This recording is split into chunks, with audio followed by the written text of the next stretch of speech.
Listen to this podcast now on the Red Apple Podcast Network. The Leadership Thread with Dr. Peggy Polonis. I'm Dr. Peggy Polonis. Join me on each episode where I unravel the story that shaped leaders, tracing the thread that led them where they are today. Because leadership isn't born in adulthood. And thank you once again for joining us on the Leadership Thread, education, ethics, and sustainability. Download all of Red Apple Media's podcasts right now through your favorite podcast platform. Sunday morning. It's a new year. Well, I'm worried about the horses in Central Park. And with us today is Jim Gennaro, a 17-year city councilman out of Queens. And he's worried about the horses in Central Park. And we're both friends of John Samuelson of the Transport Workers Union. Well, Jim, I live on Central Park. You live in Queens. How did you get involved with the horses in Central Park? I've been working with this industry as going back to the days when I was a staff member of the city council, going back to 1990 when I first came to the council. There was a big hearing back then, and I was assigned by then Speaker Vallone to work with the animal rights advocates, to work with the industry, and to see what was up and what was going on and what were people complaining about. And I was struck back at the time that back then the industry had been around for 125 years. Now it's been around for 150 years, and not one charge of animal cruelty had ever been sustained at that point, and has still never been sustained. And I thought it was a wonderful industry. I also go back a long time as someone who rides horses. So that was why I was picked to do this. I've been riding horses for 59 years, and so I know a lot about horses. And we had a good colloquy between all the parties in Central Park. Why is such an argument? When I talked to all the people in the city hall, they said to me, having the horses in Central Park is probably the best solution. Why? What's the problem now? You mean having them there? Like having stables in the park having itself? Stables in Central Park and not having the horses in the streets.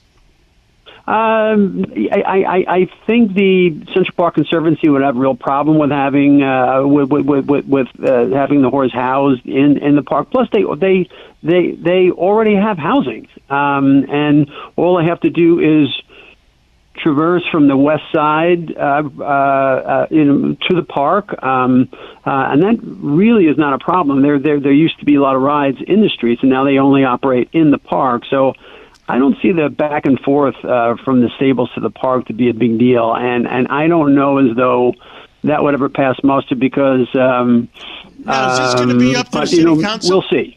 Is this going to be up to the city council? I think it would be more than that because if you're taking parkland and you're using it for a purpose other than parks, meaning putting up some kind of housing there may be a call to alienate that section of parkland where the horses are going to be, or they could just be owned by the city. This all remains to be seen. This really. I think anything that would preserve the industry, I would be open to having a conversation about. But I go back a long time with this industry. They're really good people. It's an immigrant industry. These are great immigrant stories. People come here, work real hard, and they start out shoveling hay. And next thing you know, they're like an apprentice driver, and then they get their license. And it's a great way for new New Yorkers, to come and get the American dream. Understood. Now, what do you think? How would you sort these things out? I mean, the problem out. How did the city council people read it?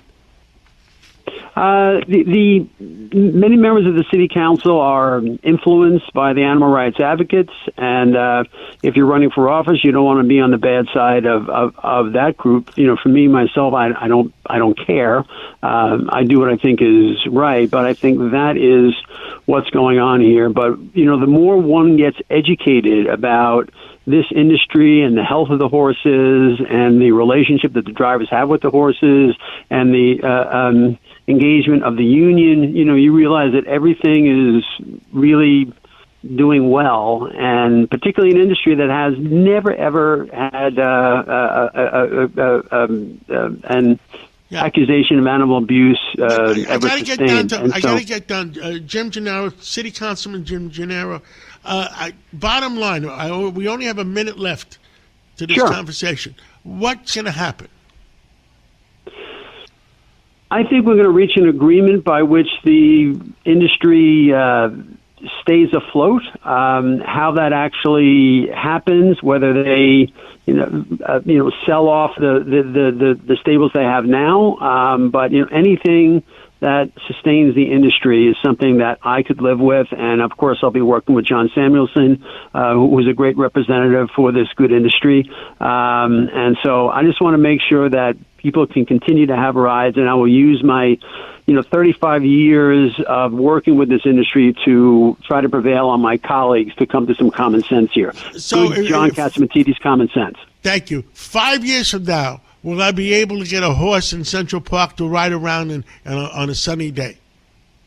You and me both. Okay, it's a date. We're going to do that. Sounds good. Jim Gennaro, City Councilman for 17 years at Queens. Thank you for your comments on the horses. I love those horses. John, and I think it's part of the ambience in Central Park. John, it's a pleasure to be with you and your listeners, and I really appreciate the opportunity to be on your show. Thank you so much. We'll talk to you soon. You bet. Every week, the Payne family cuts straight to the real financial story. The one question, Bob, everyone's asking is, are we in an artificial intelligence bubble? You've been through boom and bust. What do you think? No hype, no myths. Just what actually matters to your money. Does feel very similar to what we experienced in the 90s. Where are we, though? Are we in 1995, 1997, 1999? Listen to the Pain Points of Wealth on the Red Apple Podcast Network.